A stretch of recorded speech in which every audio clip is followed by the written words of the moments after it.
Welcome back to Tales by the Fire. Tonight's tale is a request from @user jjoy27811. Thank you for your continued patronage. It was an average commute for someone as seasoned as George Calmer.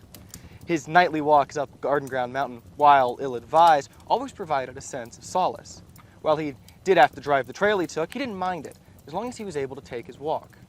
Now, this night went a little bit later than he intended to. By the time he'd come back, it was well into the night. This didn't bother George. Night driving was something he was used to, so he, with little thought, started his drive back home. The drive was normal for the first half, until George noticed something unusual. A deer was standing in the middle of the road. Now, deer standing in the middle of the road is commonplace, but something was off about this one. Describing it as standing was, well, not wholly correct. It twitched and convulsed uncontrollably. Its proportions were off, its legs being slightly too long.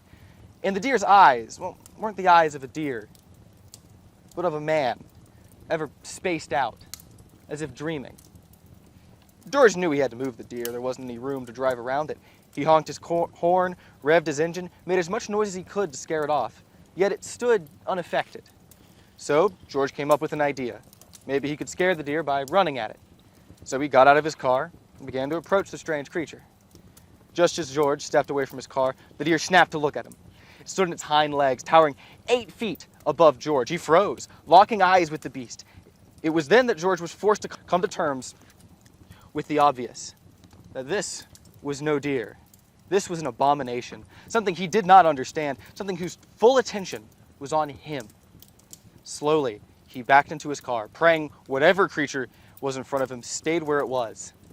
His prayers were not answered. The deer approached, each step almost doubling George's. George got into his car, but it hardly mattered at this point. The deer was on him before he could even shut the door. George froze in terror and watched as the behemoth bent down mere inches away.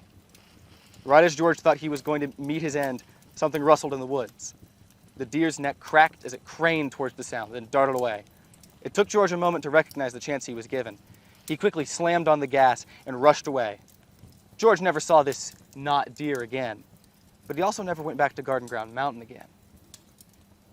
Thank you for joining me tonight. I hopefully will see you all next week for another episode of Tales by the Fire.